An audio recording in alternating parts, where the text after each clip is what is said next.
Hello everyone, my name is Taraji. In 2022, I started teaching myself software development. I had no formal training in programming. I was learning from the internet, building projects, making mistakes, and slowly figuring things out.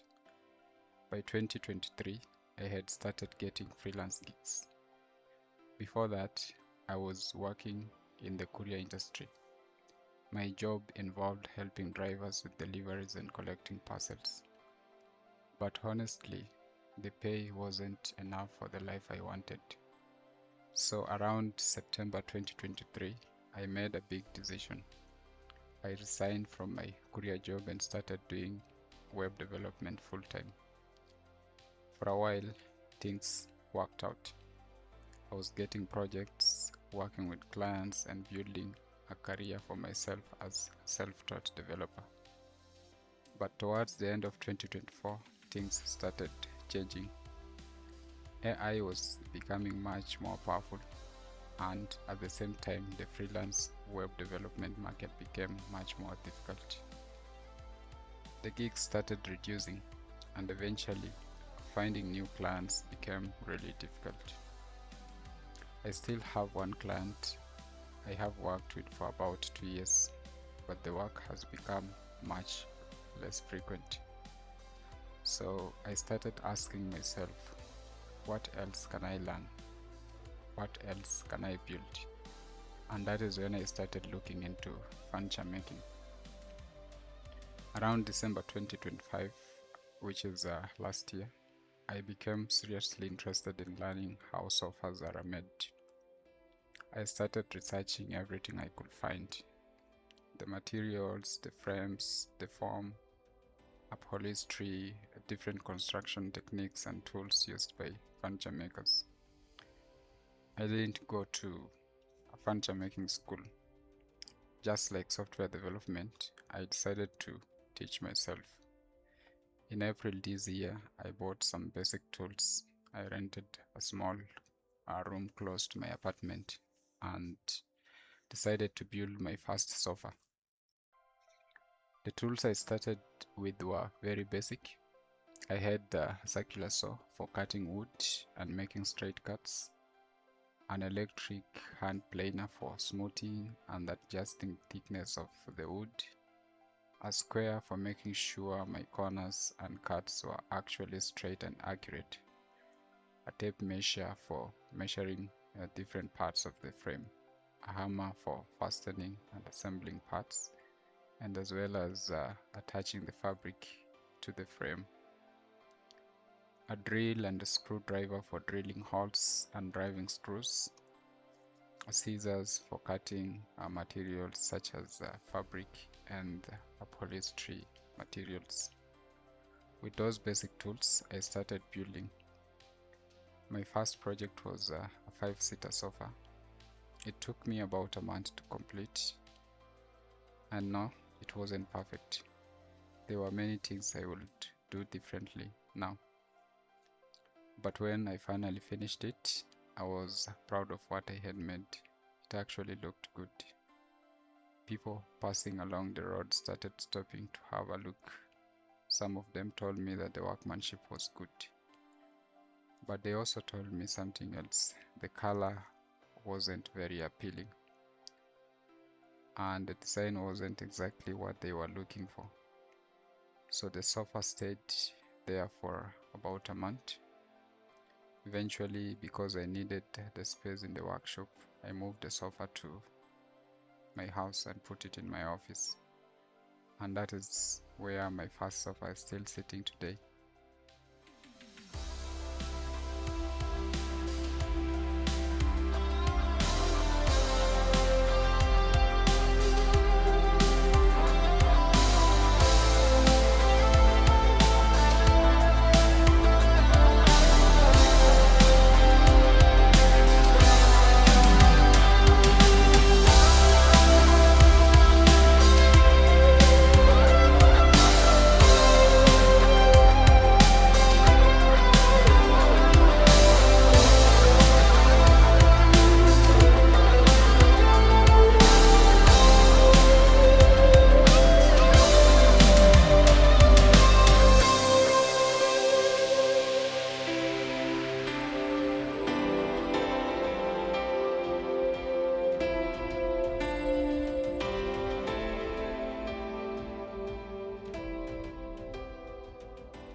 Then one day, one of the ladies who had been looking at it told me something I really needed to hear.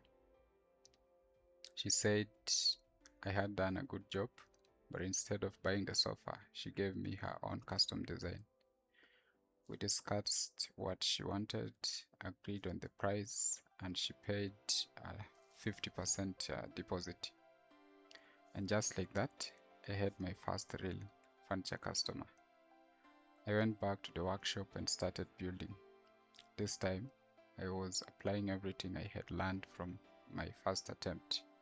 I made mistakes, I corrected them, I learned more, and eventually the sofa was finished.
I delivered it to her, and honestly, seeing how impressed she was made all the research, mistakes, and her learning feel worth it. Now I'm waiting for my next customer. I don't know where the journey will take me yet. Maybe furniture making will remain a side business. Maybe it will become something much bigger. And I'm still a software developer as well. But one thing I've learned from all this is that being self-taught doesn't mean you only get to learn one thing. You can start again, you can learn a completely different skill, you can make mistakes, you can improve, and you can build something with your own hands. This video is just showing you the finished projects. But from my next project, I'm going to start recording the actual building process, from the first piece of wood to the finished sofa. I'll share the mistakes, the things I learned along the way, and hopefully the improvements from one project to the next. So this is the beginning of another journey for me, from teaching myself to build software to teaching myself to build furniture. And hopefully this is the first of many pieces I'm going to make.